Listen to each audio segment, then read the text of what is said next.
All right, folks, we are off to the races here, officially beginning our second week of our 1101 half of our course.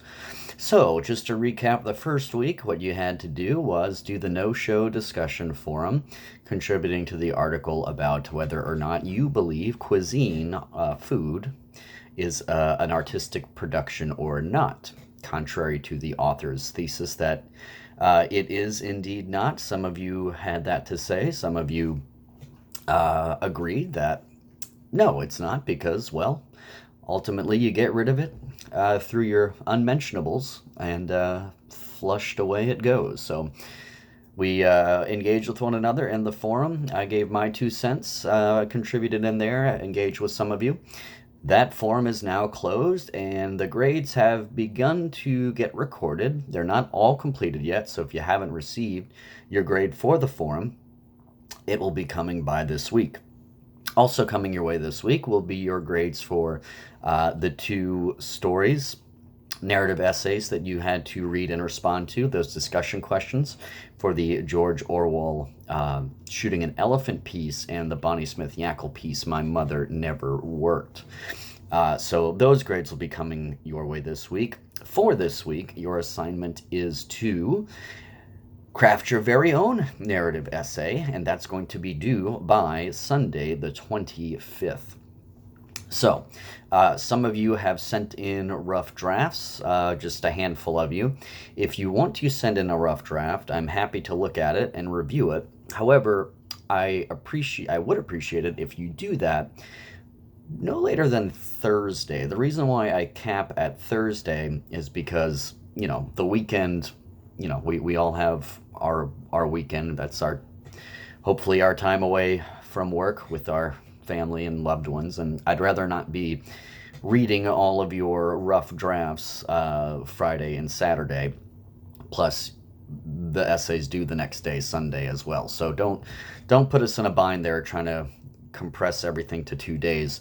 Go ahead and try to send your rough drafts the first half of the week. I'm talking Monday, Tuesday, Wednesday, at the very latest Thursday, and I'll do my best to get to all of them. There are a lot of you and one of me. Of course, Mr. Churchwell is there to assist in this regard as well, but just try to keep this in mind. A little bit of specifics regarding the narrative essay. So, as you'll see on this week's announcement, week 2, I give you more specifics in terms of structure. Just like any essay in this class, it's going to require an introduction with the thesis as the last sentence of the introduction, the thesis being the main point, what you are going to build on or defend or talk more about, extrapolate on, illustrate further, whatever you want to say, in the body of the essay. So a thesis statement is kind of like an essay's heartbeat. Without it, it doesn't exist. It isn't there. Okay?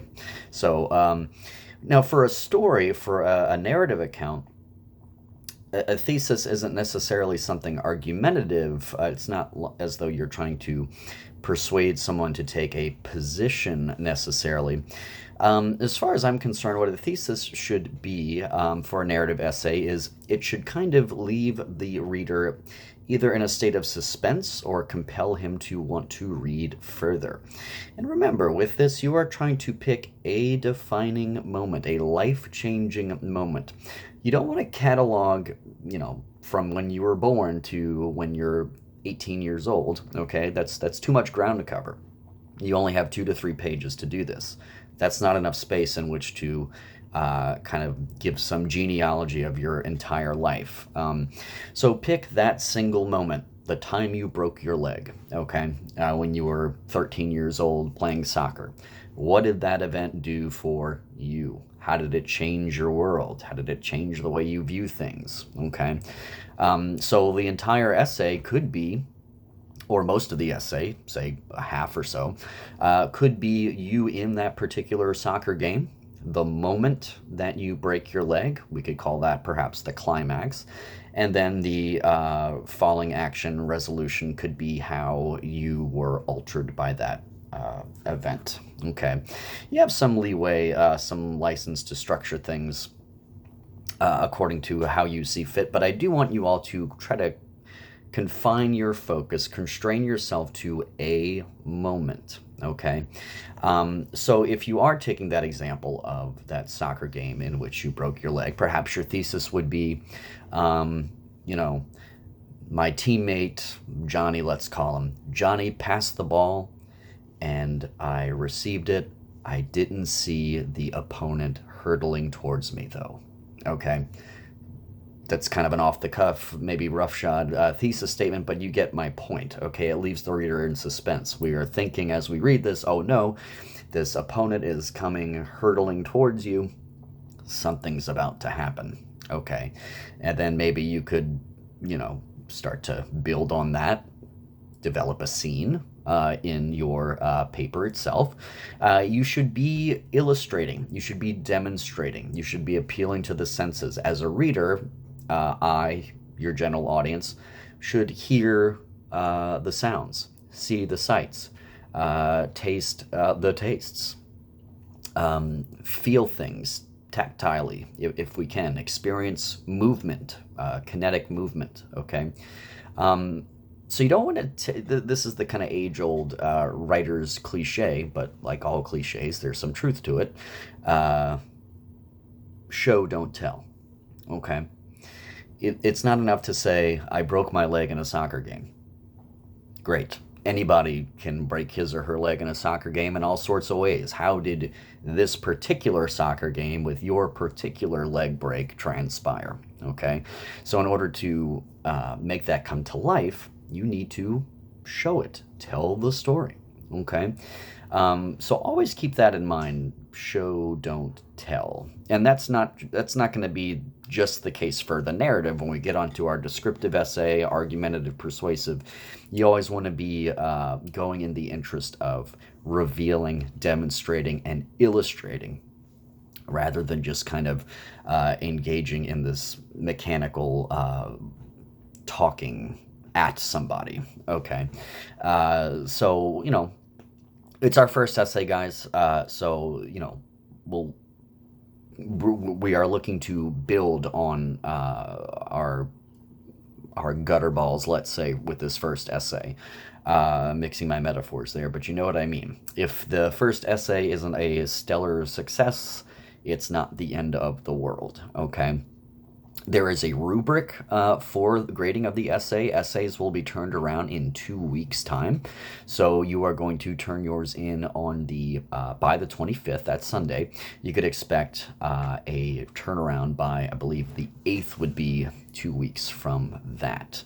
Okay, so if you guys have any more specific questions about the narrative, or if you want me to read a rough draft, as I've said, please send those things my way the first half of the week. Of course, you have examples. You have examples in successful college completion. The exercises. You guys have already started building your narrative anyway, doing exercises 2 and 3, submitting those. And if you scroll to the bottom of 3.1 in SCC, you will see other narrative essay examples. There's a student example there. There's also another professional example. Sandra Cisneros has one included there as well. So you have plenty of models, you have examples, and you have a method. Your method is constraining yourself to a moment. You want to try to crystallize your focus as much as you can.